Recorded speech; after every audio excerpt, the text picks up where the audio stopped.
Welcome to our podcast. I'm Jeff Pelletier. The purpose of our podcast is a simple question.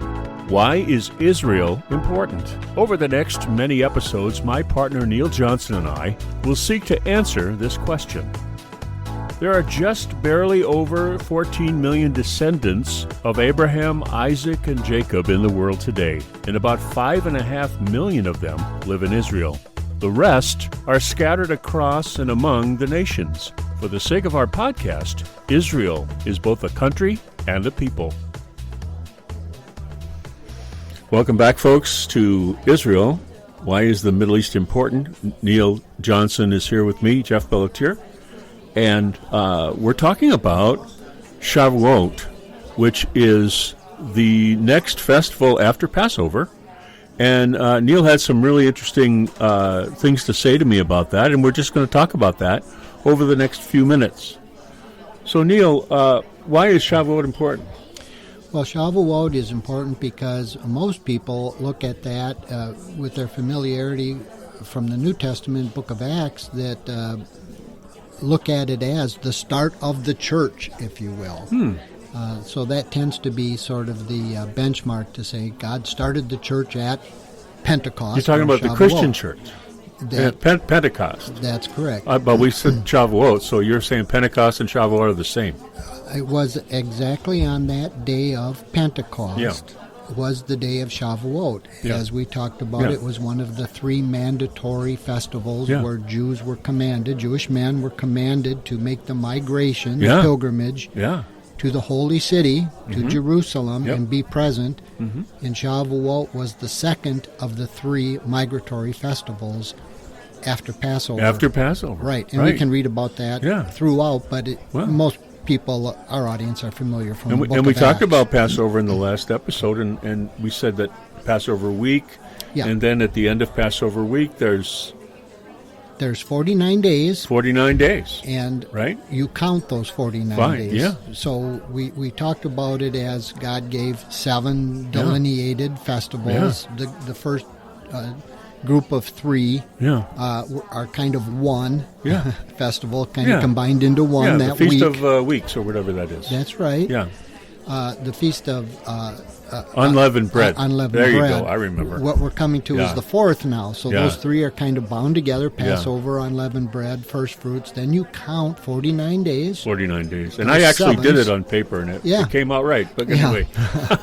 Well, there you go. Go ahead. Must be true. Well, if the rabbis are having trouble with their calendar, they can look at your notes, because we were very exercised the last time we met about all of the ramifications and this and that's of Shavuot. But yes, we are going into that festival soon to come upon us, which is number 4 of the 7. So one of the reasons Shavuot is important is because you have to show up in Jerusalem. Well, it's very important for all kinds of reasons. Traditionally, it's morphed over time, but the Jews look at it Shavuot, or what's also known as the harvest. Yeah. It's also known as the ingathering. And Shavuot means 7. Means 7. Yeah. Sevens, 7 the plural. Weeks. 7 weeks. Yeah. And you count the omer, which is the wheat. Yeah. And it's also known as first fruits of the wheat, which is different than the first fruits of the barley in the we talked about that in the Passover. So it's a very interesting concept to study the festivals, because as we've talked many times, they're all intertwined, they're all interwoven. You can separate them out and study them on their own or as a group. But what becomes endless is, as you said, once you kind of fill up your bowl with understanding of the import of these festivals that God gave, you start seeing so many repetitions and allusions to the sevens, to the 7 weeks, to the 7 years, the 49 Shemitahs, right? The 7 times 7, and on the 50th is Jubilee. Yeah. I mean, and it's interesting that, we talked a long time ago, about 5 or 6 episodes ago, about the 7,000-year plan of God. Right, exactly. And that pattern, how that pattern stays with us, right? Right. And as we look at that calendar, we see that pattern over and over. And I was talking to somebody the other day about the Bible repeats itself for a reason, because we tend to stray. And how many times did Israel get in trouble because it strayed from God's plan, from what God asked them to do? And so, yeah, it repeats itself for a reason. And 7 festivals and 70 weeks, right? I mean, it's not a coincidence. God is trying to communicate to us. Well, 7 is a very important biblical number. Yeah. It's replete throughout the Bible, the number 7. Yeah. Even the idea of the world is run on a 7-day week makes Yeah. no logical sense whatsoever. Why would it be But- 7? Right, exactly. So we are now looking at the 4th of those 7, Yes, we are. and it does become so intricate that you do have to ask yourself, why in the world Yes. is it so intricate? Yes. And the more I know Yeah. about any particular element of these 7, this one being Shavuot or the Yeah. Feast of Weeks, the Feast of Harvest, Yes. they're so intricate that I begin to put more of my understanding of the Bible into that context, and I get new and further in revelation, understanding, assumptions too, and that's fine as long as you base your assumptions on something you think you know as opposed to just pulling it out of whole cloth. Yes. So I'm not saying every assumption everybody's ever made about Shavuot, but we do know this, Jeff, that from the New Testament, this idea of Shavuot, where God first came to Israel at Sinai, and as I told you last time when we talked about, scared the wits out of all of Israel. Oh, my gosh. Scared the wits out of them. Oh, my gosh. Thunders, lightnings, Yes. smoke, Yeah. fire, the sound of the shofar getting louder and louder and louder. You know, if you blow a shofar, you run out of breath, but God blows a shofar, it just keeps He going. can just keep doing it. Right. Yeah. And we see that repeated, virtually those same elements, a second time. At the temple in Jerusalem, when men from every tribe and tongue and people that were still Jews, but they were among these Gentile nations, came and saw the apostles with the illusion of some of the same things we see at Sinai, which there was fire on their heads, lightnings, Okay. tongues, I got to so on. stop you there because you said illusion. You don't mean illusion. You mean allusion. Right, that's exactly You right. alluded to it. Right, Yes. there's a Yes. connection there. Yes. And it's there for a purpose, as we talked about. One, Shavuot, the festival, is today looked at as the giving of the Torah, God's word to Israel on Sinai. And it was magnificent. At the second manifestation, we read about in Acts, he did the same thing, and it again was magnificent. But it blew people absolutely away, and we read about that, and we read about the manifestation. So this was the second time, and it says at the end of it, Peter gave an explanation for what they saw, and it says that on that very day, 3,000 people were added to the church. Well, that was that day. Yeah. Just that day alone, Yeah. That day 3,000 alone. people Yeah. were convicted Yeah. by the manifestation. Now, A manifestation that included fire. that included fire. Yeah, and included the shofar. And included the shofar. Yeah, which- and Shavuot started out as a harvest, a celebration of the harvest, and 3,000 were harvested, right, by God. That's exactly. Jesus alluded to the harvest is plentiful, the workers are few, and bam, on Shavuot, That's exactly. 3,000 people. Those are the illusions that you read about, that Jesus talked about the harvest, and he talks about throughout the Bible sending the reapers or the angels to the sound of a shofar. Yeah. You'll hear the shofar. Yeah. Well, that's what they heard all during Yeah. the festival at the temple. They heard Yeah. the shofar blowing, and then they saw this other manifestation. So, You know, I wonder, this is just hitting me as I speak to you. So I'm in a Bible study that's looking at Revelation, right? And there's a passage in Revelation where it says there's 2 angels with sickles, right, and they do a harvest. right, exactly. My thought would be, is that going to happen, calendar-wise, on a Shavuot? Wouldn't that be something? Well, there's many people who try to figure those dates out, Yeah. and they're not wrong by doing that, Right. or else they wouldn't But be we don't recorded. know. We don't know. But something relating to Shavuot is very Yeah. important because Yeah. it's the 4th festival. Yeah. It's a harvest festival. Yeah. It's an ingathering festival. Yes. Jesus alluded to the shofars and the ingathering That's and right. the harvesting. He Right. gave the parable of the wheat and the tares That's and right. all these Another things. one. So it's good to know these things for the simple fact that you realize these were not just random events or sayings. They all fit. They're all fit alluding together. to something. Yep. We don't know how they're going to culminate precisely at this point. Yep. But on that day, at that time, was the second eruption of God manifesting in a way that, again, freaked people out, Yeah. the Jews. Exactly. And now what we're waiting for at this culmination of what we talked about, our 6,000 year or Yes. 7,000 year plan of God, Yes. we are going to see great eruption in the finale as we saw in the first two. So of the three, the third great eruption when Messiah comes back, we're going to see great manifestations once again. All this period of this, what we've explained is the 2 days, the 2,000-year periods, this has been called the time of the Gentiles, Yes. because on this day of Shavuot, that was the beginning of God basically turning from all the Jewish believers, going to the Gentiles, Yes. bringing in the harvest Yes. alongside Israel. And then he says, at that culmination, the times of the Gentiles will be over. The focus Yes. will be on Israel Yes. again. Yes. And the prophets talk about what that great and dreadful day of the Lord will be like. Yes. It's the third eruption It's the third one. of Yeah. magnificent, Yes. scary, Yes. awe-inspiring It's- events. So we've seen two. We've seen Sinai. We read about it. Yep. Yep. We've seen the second, Yep. Acts, Acts. that men were undone. They said, what must I do? And Yep. Peter explained Peter and gave it to him. explained. Yep.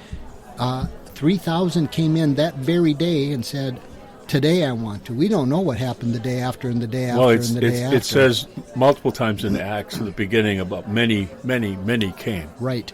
Yeah. And now what we're waiting on, Jeff, in our day is that's a good background to have at least some knowledge of this, how important this was. Yeah. But we're looking for the third eruption, and that's right before Messiah comes Right back, that before. the prophets write Yeah. about, that we are also going to be, Jeff, frankly, Yeah. freaked out at Freaked the out manifestation. again, we are. Because all the stuff that we may have seen in our Pentecostal revivals over the years here in Ain't nothing. during the time of the Gentiles, well, not It to ain't disparage anything. Well, but it- compared, it's nothing. Yeah. It's fantastic as it is. Yeah. It ain't fire on your Yeah, head. it ain't fire on your and you're head, not right. hearing a shofar Exactly. blast get louder and Exactly. louder and And louder. I've been to revivals where I was, overwhelmed by God. And so I'm not putting that down at all. Right.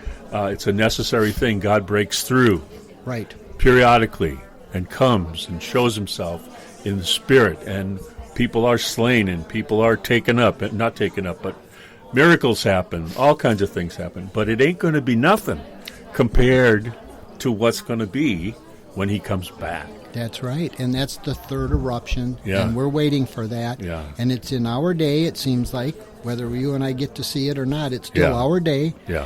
And we just counted down, just as you said. We counted the 7 sevens. Yeah. 7 It's- sevens. We get the shofar blast again at this Hello. festival. That's called the Yovel. That Yeah. is the Jubilee. So Yeah. you can also find the 7-year Shemitahs Wow. of the Jubilee. Yeah, and seven sevens Shemitahs, 7 Shemitahs equals a Well, Jubilee, right? That's 50th right. is the Jubilee. The 50th is the Jubilee. Isn't it interesting, folks, that the 50th day and the 50th year, isn't that interesting? And that's a coincidence, though, isn't it, Neil? Isn't that a coincidence? And that it inaugurates what we Yeah. call the Age of Grace, or the Church Age, Yeah. the last 2,000 Yeah, years, that's right. starting with Israel, Yeah. starting with the Jews, and Yeah. culminating with Israel, Right. culminating with Yeah. the Jews. And it's the year of release, the year of forgiveness, the Uh-huh. year of ingathering. Yes. It's all these Yes. things are Yes. caught up. That's right. That if you didn't realize just those little things, you'd read or right past them. I'm going to throw a probably not a curveball, it's probably a slider, but I'm going to throw a pitch to you right now that just occurred to me that just kind of hit me weird. I hope About- I don't back well- out of the batter's box here. Yeah. But I was thinking about the idea that in the Spirit at Shavuot, Pentecost, each one heard everyone else speaking in their language. So everybody understood what everybody else was saying, right? And that's called tongues, by the way, in the Bible, and that's the theological or the God type of tongues, where everybody hears things in their own language. I just can't think. It's just amazing. I alluded back to the Tower of Babel, where he confused them all, so they could not understand each other. And the reconciliation now at Pentecost is that the opposite happened. In other words, they went back for that moment. They went back to the way they were. Right. That's amazing. Yeah. Well, and the prophet, I think it's Zephaniah, who talks about in the day of the Lord, they will all speak the pure language. Yeah. And a lot of people say, well, that's Hebrew. Hebrew Yeah. is the pure language. Yeah.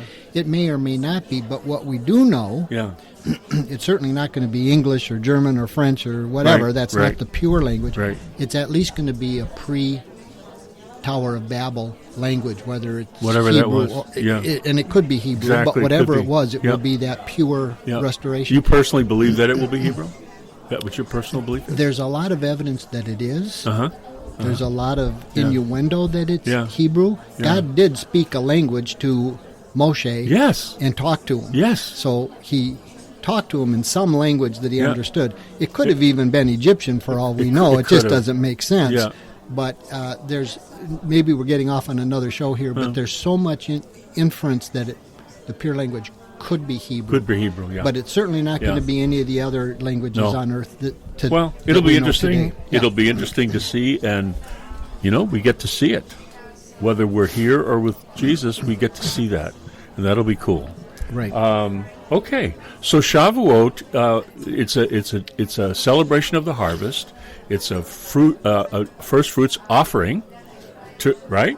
And you talked about the other day about the waving of the right. sheaves, That's and how in some circles it's considered that they're waved horizontally and then they're waved vertically at the same time, and it looks like the sign of the cross. And the rabbis didn't even know that that's what they were doing. But it's an interesting thought, right? It is an interesting thought. And what we do know is, just like we finished our Hog Hamatzah with unleavened bread, Yes. and it was a group of 3, and we saw how Jesus Yes. really gave life to that Passover week, and how he rose on the 3rd day and so on. He was unleavened. Yes.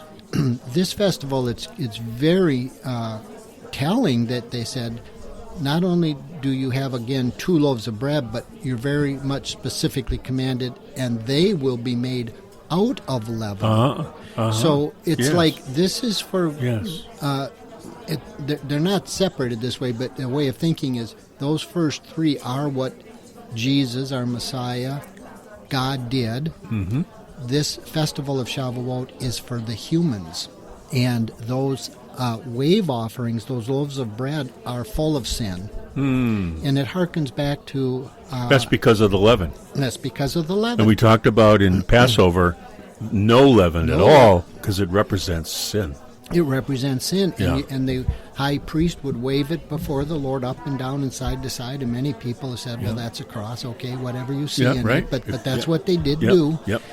And the fact that there's 2 loaves, a lot of people say, well, that's, they see in it Jew and Gentile. I mean, why would he specifically command 2 loaves, that there has to be 2? I mean, nothing is just random, right? That's right. All of these things were not given just so you could fall asleep reading them at night, not understanding what anything meant, because God knew you needed, you suffered from insomnia, so he, I'm being sarcastic, but they're all full of meaning if you can at least understand the meaning and try to find it. And that's one of the things that did happen, was the wave offering with 2 loaves, Jew and Gentile, up and down, side to side, potentially across, whatever. And all of these things. And then again, this whole idea of, on that 4th day, just like Jesus went to the Gentiles in the book of John on the 4th day, it says he went to the Gentiles, and Isaiah referred to Galilee of the Gentiles. On that 4th festival, that day did start from that moment on, slowly and progressively till our day, become the church age of Gentiles. That's also coming to an end, and it's coming back to Israel, where again it will be focused on Israel. That is crucial. So you see all of those sort of innuendos, all those allusions, all those picture types, all those practices, the wave offerings, the leaven, which again Jesus referred to with the wheat and tares. Wheat is very much, it's called the festival of the wheat harvest. Yep. And he said, let the wheat, an enemy messed up my garden, let the wheat and the weeds grow up, and then we'll harvest them. Then we'll harvest them all together and separate them out. Right. Very much a Shavuot kind of reference, experience, and he'll send the reapers, who we know are angels from other. But his audience would have gotten the connection. But we don't unless we understand Shavuot. Exactly, unless we understand Shavuot and how we sent them to the four corners of the four winds, and it's the fourth holiday. I mean, there's so much of this, and the shofar is blown on the great and dreadful day of the Lord, his return. Well, many people don't even know what a shofar sounds like or what the blasts are. So we're going to hear it because it says that. If you go on the internet and type in shofar, I'm sure one file will come up where you can press a play button and you can hear it. Most people know it today, but it wasn't that long ago that you brought in a ram's horn, and most people looked at you like, "What in the world is that? Where's the rest of the sheep?" Right. What happened here? What's that? But times are a changing, as they say, and all of this is wrapped up in that goodie basket, if you will, of, wow, look at all this stuff. There's more and more and more, and Jesus made this illusion and that illusion, and the shofars and the jubilee and the countdown of the sheaves of wheat, and Jesus said, let the wheat grow, and it just doesn't end. It's constant reference that once you know this, you see more and more and more and more. Yeah, you do.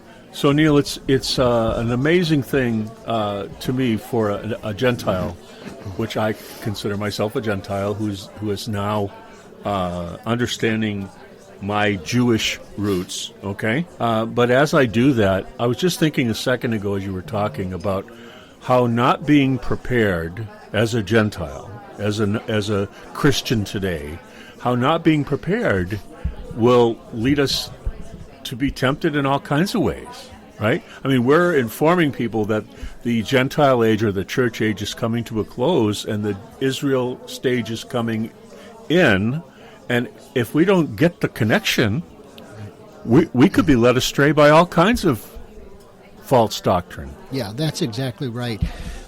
We are not like Gentiles. We are Gentiles. We are Gentiles. Right? Yeah. And the Bible makes it clear that Jew and Gentile. Jew and right? Gentile. So there's only two people that God knew in the Bible. That was Jew and non-Jew. Right. He often talked about a great many types of non-Jews. The Amalekites, the Egyptians, so on and so on and so on. But at the end of the day, there were two. There were Jew, one loaf of bread, if you will, and there were Gentile. That's it. In our day, we have the same thing. And our apostle to the Gentiles, Paul, made it very clear that you, non-Jews by birth, have a duty, have a debt, have an obligation toward Israel. Yes. No matter what state they're in. Right. That's up to God to take care of. That's not up to us. Correct. I mean, as far as being judgmental toward them. What he commanded us to do was to give them of our material wealth, because we shared their spiritual wealth. And he commanded us above all else to pray for the peace of Jerusalem, meaning they're good, because they have a great many enemies. Yes. Very, very few friends. There's very few erstwhile friends of Israel. Because we can look at all the stuff we disagree with and we could become judgmental. But God said, wait a minute, just remember this. While you are people of the book, Jews and Christians, you're people of the book. You pray to the God of Abraham, Isaac, and Jacob, so you're one. But you are the branches, non-Jews. You do not support the root. The root, the Jews, support you. And as we're coming to a close here in this times of the Gentiles, this 6,000-year plan going into the seventh day, the 7,000th year, we can see that Gentiles must align with, understand, and side with the Jews, because the world, if you will, is not. Yeah. They're calling for its destruction and demise. Yes. Only the Christians are called watchmen on the walls by the prophets. Yeah. And we are commanded to pray for their good. We are commanded to give God no peace, give him no rest. And he says... You're talking about what it says in Isaiah. We are says, the watchmen on the wall. God said, give me no rest. You watchmen, give me no rest. Yeah. In Jeremiah 31, the New Testament chapter, he specifically says, you notzrim, which is also watchmen. You notzrim. Be diligent on the walls. Pray for their good. Pray for their safety. Notzrim in the present day is Gentile. Well, and notzrim or Christians is Christian. Christians, right? So there's a little allusion, there's a little hint, and so on. So we're just trying to tell our audience that while this fourth festival of Shavuot did birth the church, it wasn't instantaneous. It was all Jews that were the people that turned the world upside down. That's right. But it eventually went because the Jews... But they were Jews from all over. And the Jews went to the Gentiles. Yes. That's the key. Yes. And are the Gentiles who are believers, who are Jews by association now, are you going back to the Jews as God commanded you to pray for? What is your stance towards the people that gave you Jesus? That's exactly right. That's a powerful question to ask ourselves, right? As Christians, what is my stance towards the people that Jesus came out of, right? And I'm just a grafted branch, right? I'm just a grafted branch onto that tree, and if I don't understand that, I've been saved. Jesus. Paul said salvation comes from the Jews. I've been saved by the Jewish church at Pentecost, right? At Shavuot, those people became Christian believers. On that day, 3,000 people from all over the Middle East went back to their homelands and say, you won't believe what happened. And they start talking to their fellow Jews, but they were also talking to Gentiles in their neighborhood and in their town. And, Paul oftentimes, when he found the Jews in wherever he traveled, some were already saved, Right. But we know that was true. We know that they were, and it all goes back to this Pentecost, this Shavuot, where God pivoted. He said, not just the Jews, also the Gentiles. Right, and he alluded to that many times before that, but that was the second manifestation, and then the Jews started turning the world upside down, and over time, more and more Gentiles came in until this idea of Christianity being a Gentile religion basically took root. But the reality is it always was Jewish. It started Jewish. It circled the globe for its 2 days, its 2,000-year period. And it winds 2 days, up, 2,000 years, That's right. It's all mystical, just like counting the Omar, 7 weeks, but also it mirrors the Shemitah for the Jubilee, or the 7 years. We're in the 6th week, right? I mean, it just keeps going. Yeah, it is. So it's God's counting that we don't fully understand, but we get a seventh day, 1,000 years, where he gets to enlighten us with how all this works. The idea, again, though, is it's crucial for the Gentile church believers to stand up and take their rightful place as intercessors on the wall, symbolically, because many people hate Israel and want to destroy it today, and we are the ones who are called the notzrim, the watchmen, who are supposed to pray with the Jews for the peace of Jerusalem. And God said, I give you a promise that things will go well with you for doing so. This has been a great discussion for this episode of Israel. Why is the Middle East important? I look forward to how this continues to unfold. As you can tell, Neil and I enjoy talking about the subject, as it helps us to get to the root of the matter about God and why Israel and the Middle East are so important. Thank you for listening to this podcast, and we would love to hear from you. Visit us at our home at Spreaker.com. Israel, why is the Middle East important? That's Spreaker.com. Israel, why is the Middle East important? And you can find us on Facebook using that same title. And you can email us at whyisthemiddleeastimportant@gmail.com. That's whyisthemiddleeastimportant@gmail.com. Love to hear from you. If you like what you hear, please invite your friends to the conversation. One thing Neil and I always say to each other is, I don't know. Because the only way we know is to not know. Once you have it all figured out, you stop learning. And that state of mind is what helps us to learn and grow. We invite you into that journey with us. From Neil Johnson and me, Jeff Pelletier, shalom, and see you next time.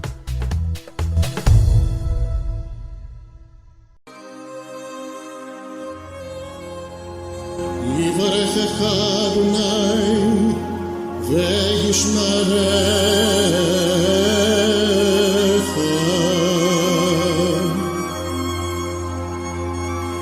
יאר אדוני פניו אליך ויחונך,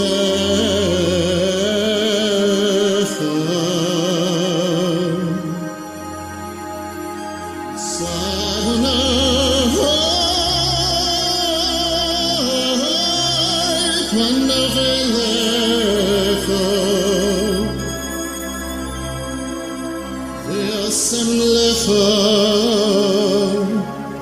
שלום.